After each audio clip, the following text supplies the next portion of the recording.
Submarine বৈদ্যুতিক তার সমুদ্রের তলদেশে সেট করা হয়। এর মাধ্যমে দ্বীপ এবং দূরবর্তী স্থানে বৈদ্যুতিক শক্তি সরবরাহ করা সম্ভব হয়। টেলিযোগাযোগের জন্য এগুলি ব্যবহার করা হয়। সাবমেরিন তারের জন্য উচ্চমানের শক্তি এবং পদার্থের দরকার হয়, যেন তা সমুদ্রের প্রতিকূল পরিবেশের সাথে মোকাবেলা করে টিকে থাকতে পারে। সাবমেরিন কেবলের তার এমনভাবে তৈরি করা হয় যেন পানির লবণাক্ততা, সমুদ্রের পানির চাপ ও তাপমাত্রা সহ্য করে টিকে থাকতে পারে। পাশাপাশি এটি যেন দীর্ঘদিন পর্যন্ত টেকসই হতে পারে। এই কারণে সাবমেরিন কেবলের দাম অনেক বেশি হয়ে থাকে। তারের উপকরণের ব্যয় এই বিষয়টি মাথায় রাখতে হয়। এসব তার উচ্চমানের উপকরণ দিয়ে তৈরি করা হয়। এসব উপকরণের মধ্যে রয়েছে তামা, অ্যালুমিনিয়াম, রাবার, ইস্পাত ইত্যাদি। এটির উৎপাদন প্রক্রিয়া বেশ জটিল। সাবমেরিন তারের ইনস্টলেশন যথেষ্ট ব্যয়বহুল একটি কাজ। এখানে অনেক চ্যালেঞ্জ মোকাবেলা করতে হয়। বিশেষভাবে প্রশিক্ষিত কর্মী ছাড়া কাউকে এর দায়িত্ব দেওয়া হয় না। বিশেষ জাহাজ ব্যবহার করে এগুলো ইনস্টল করা হয়। জাহাজগুলিতে তারের স্টোর রয়েছে এবং তা পানির নিচে সেট করার জন্য বিশেষ পদ্ধতি ব্যবহার করা হয়। সবার প্রথমে সামুদ্রিক এলাকা পরিদর্শন করা হয়। সমুদ্রের তলদেশে তারের জন্য পথ তৈরি করতে হয়। বিশেষ ব্যবস্থা নেওয়া হয় যেন সমুদ্রের প্রতিকূলতা থেকে কেবল রক্ষা পায়। সাবমেরিন বিদ্যুৎ সিস্টেমের এত বেশি দাম হবার পেছনে উচ্চ চাহিদা একটি কারণ। এর ফলে সাবমেরিন বৈদ্যুতিক তারের চাহিদা বৃদ্ধি পাচ্ছে। এটি তারের দাম বাড়িয়ে তুলছে।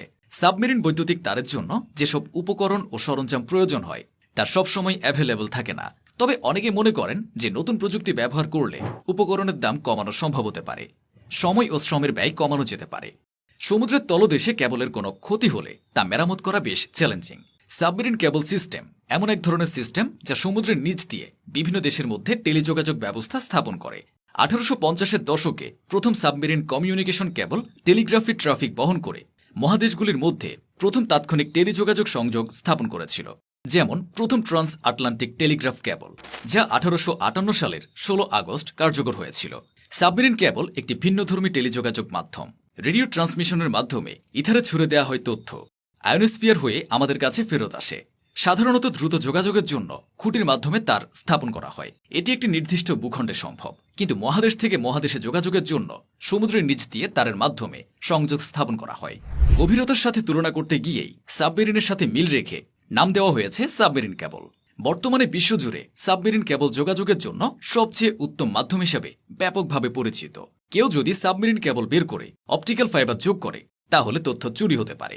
যুদ্ধ হলে কেউ ফাইবার অপটিক কেবলের ক্ষতি করতে পারে। তাই সাবমেরিন তারগুলোকে নিরাপত্তার জন্য রক্ষণাবেক্ষণ করা প্রয়োজন।